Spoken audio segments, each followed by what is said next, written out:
안녕하세요. 아침소입니다. 저는 지방에서 두 곳의 소형 호텔을 운영을 하고 있습니다. 숙박업을 한 지는 한 9년 정도 됐습니다. 숙박업 관련해서 유튜브를 하다 보니까 이제 많은 사장님들이 연락을 주세요. 특히 어떤 어려움이 있을 때 연락을 주시는데 우리 초보 사장님들이 왜 어려워지는지, 그래서 결국 실패를 하게 되는지에 대한 이야기를 한번 해보도록 하겠습니다. 모텔 투자 혹은 모텔 창업을 고민하고 있으시다면 이 영상을 끝까지 시청해 주시면 분명 도움이 되실 것 같습니다.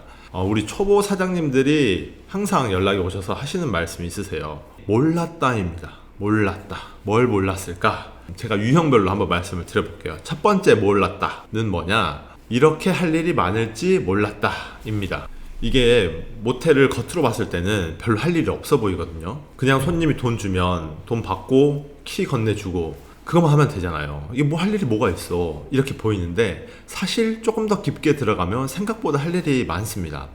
물론 이제 요식업이나 굉장히 쉴 틈 없이 움직이는 그런 일에 비하면 일의 강도가 좀 낮은 건 맞지만, 이게 모텔, 호텔이 다른 업종이랑 차이 나는 게 건물을 관리해야 된다라는 점이 좀 차이가 나거든요. 그러니까 손님을 상대하고 음식을 만들어내고 이런 과정은 없지만 지속적으로 이제 객실을 관리해야 되고 건물을 관리해야 되는 이런 이벤트가 꽤 자주 발생해요.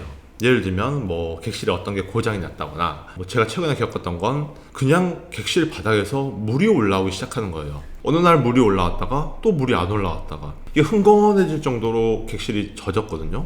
근데 어느 날 또 보면 괜찮아. 그럼 이제 가장 먼저 의심이 되는 건 그 난방 배관 어떤 구멍이 났거나 깨졌거나 혹은 그 틈에서 문제가 생겼다라고 의심이 돼요. 그럼 이제 그 부분을 뜯어보고 이제 좀 시멘트를 좀 까보면 문제가 되는 난방 배관의 그 부분을 찾을 수가 있거든요. 근데 이번과 같은 경우에는 아무리 찾아도 원인을 모르겠는 거예요. 그런데 손님이 입실만 하면 또 물이 새. 야, 이거 미치겠는 거죠. 그 원인을 찾는데 한 2주 걸렸거든요. 알고 봤더니 화장실에 있는 샤워기, 이 메리평 수전으로 들어가 있는데 그게 좀 잘못 설치가 돼서 그렇게 물난리가 났던 거예요. 객실까지 물이 들어왔던 거죠. 근데 이게 진짜 웃긴 게 뭐냐면 그걸 설치한 지 1년이 넘었어요. 리모델링 한 지 1년이 넘었으니까요. 1년이 넘었는데 이제서야 그게 문제가 생긴 거예요. 그러니까 그동안은 괜찮다가 지금에서야 문제가 생기니까 그게 문제가 됐을 거라고 상상도 못한 거죠. 아무튼 이러한 이벤트들이 꽤 자주 일어납니다. 왜냐하면 객실 수가 많으면 많을수록 그 확률이 높아지는 거죠. 관리를 해야 되는 이벤트가 생기는 확률이 높아지는 거죠. 아무튼 그렇게 시설을 관리해야 되는 이슈가 많아요. 또 어떨 때는 뭐 손님이 진상을 부려서 TV를 깨고 갔다, 그런데 발뺌을 해서 내가 안 깼다고 한다. 또 그런 뭐 이제 CCTV도 돌려보고 경찰도 부르고 또 전화해서 추궁하고 합의금을 받아내고 뭐 이런 과정들, 뭐 이런 이벤트들이 계속해서 발생을 합니다. 청소 직원이든 뭐 프런트 직원이든 쉬는 날이 있을 거잖아요. 그럼 그 쉬는 날 사장님이 대신해서 근무를 하다 보면 생각보다 바빠요. 이게 사장님이 쉬는 날이 별로 없어요. 그래서 이제 초보 사장님들은 생각보다 할 일이 너무 많다, 생각보다 내가 모텔 밖을 벗어나기가 힘들다 하는 상황들이 많이 생기는 것 같아요. 두 번째 몰랐다는 이렇게 경쟁이 치열할지 몰랐다 입니다. 내 눈에 좋아 보이는 상권은 남들 눈에도 좋아 보이더라고요. 그래서 내가 여기 상권 괜찮은 것 같아 라고 해서 사가지고 리모델링 하잖아요. 그럼 금세 옆에서 또 누군가가 사서 또 누군가가 리모델링을 하고 있어요. 그러면 이제 쉽게 고객을 또 뺏기기도 하고요. 그럼 이제 할 수 있는 게 뭐냐, 이제 가격을 낮춘다거나 손님한테 뭐 라면도 주고 뭐 간단한 다과도 주고 갑자기 안마기를 렌탈해가지고 안마기를 넣기도 하고, 이렇게 계속 고객에게 어떤 혜택을 주는 서비스가 추가가 되는 거죠.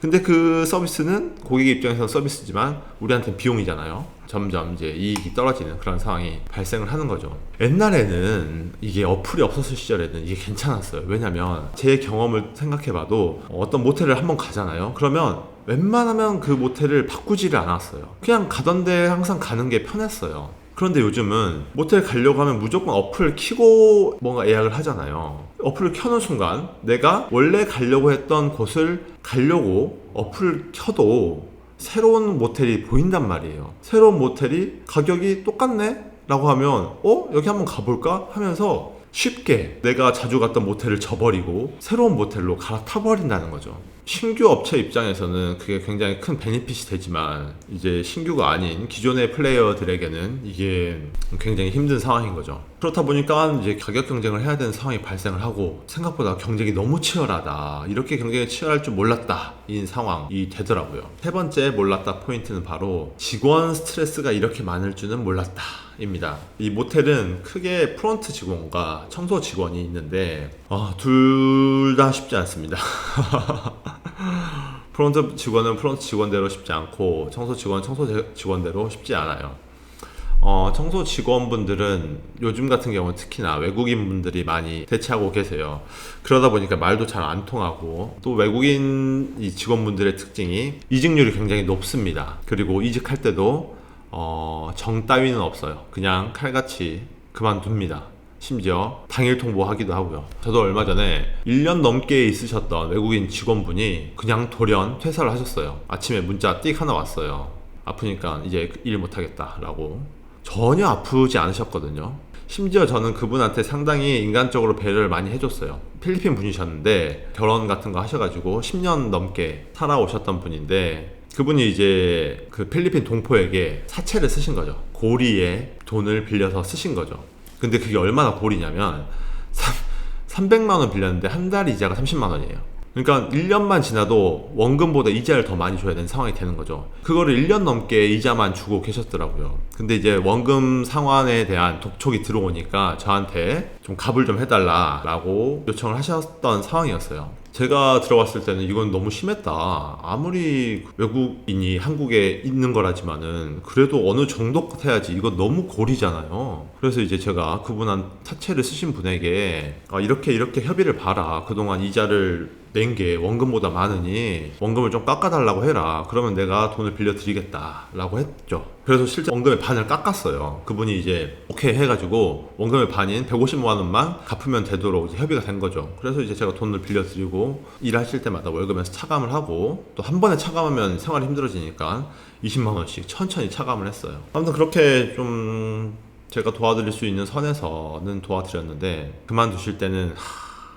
최소한의 매너도 없이 그냥 문자 하나로 그만두시더라고요. 그러니까 이런 게 다 초반에는 스트레스였어요. 인간적으로 우리는 친밀한 그런 유대감이 형성이 됐다고 생각했는데, 어느 순간 돌연 변하는 그런 직원의 모습을 볼 때면은 인류의 자체가 떨어진단 말이에요. 그냥 되게 사무적이고 딱딱하게 그렇게 사람들을 대해야 되나 뭐 이런 생각도 들고 말이죠. 근데 이게 좀 오래되다 보니까 그냥 그런가 보다 하고 넘어가고, 다음에는 어떻게 이런 일이 발생하지 않도록 시스템적으로 보완하지, 혹은 이런 일이 발생을 했을 때 어떻게 우리 가게에 타격이 없이 흘러갈 수 있도록 만들지에 좀 더 초점을 맞춰서 이제 운영을 하다 보니까 그런 스트레스가 전혀 없어요.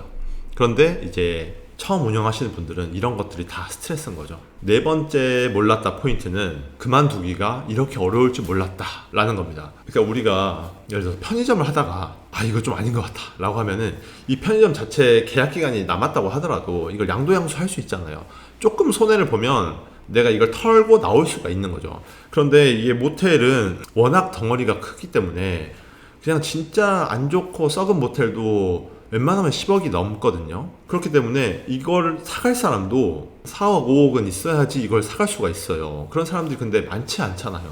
그러다 보니까 내가 이걸 그만두고 싶다 라는 생각이 들어도 다음에 이걸 사갈 사람이 나타나질 않으니까 계속 해야 되는 상황이 발생하는 거죠. 지금처럼 특히나 금리가 올라가고 하는 상황이면은 매수자 찾기가 진짜 힘들단 말이에요. 그런데 이제 초보 창업자분들은 그런 걸 생각 안 하시고 샀다 보니까 이게 빠져나오기가 쉽지 않구나 라는 걸 이제서야 느끼는 상황들이 많이 있으신 거죠. 이제 다섯 번째 몰랐다 포인트는 비용으로 나가는 게 이렇게 많을 줄 몰랐다 입니다. 겉으로 봤을 때는 뭐 전기세, 수도세, 가스, 인건비, 은행이자 뭐 이 정도 비용이 나가겠지라고 생각을 하시잖아요. 그런데 제가 지난 영상을 촬영하면서 정리하다 보니까 대략 한 40개 되더라고요. 나가는 돈이 엄청 많아요. 생각하시는 것보다 엄청 많아. 이 부분에서 처음 하시는 분들은 크게 당황을 하시더라고요. 어떤 비용들이 나가는지에 대한 정리는 이전 영상에 정리해 놓은 게 있으니까 지금 카드 뜨는 거 눌러보시면 이전 영상 보실 수가 있어요. 거기서 자세하게 모든 항목을 제가 나열해 놨으니까 한번 참고하시면 좋을 것 같습니다.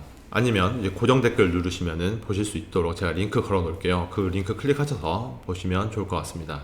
앞으로도 호텔, 모텔, 창업과 투자에 대한 이야기들을 유튜브 채널에서 계속 할 예정이니까 필요하신 분들은 구독과 좋아요 부탁드리겠습니다.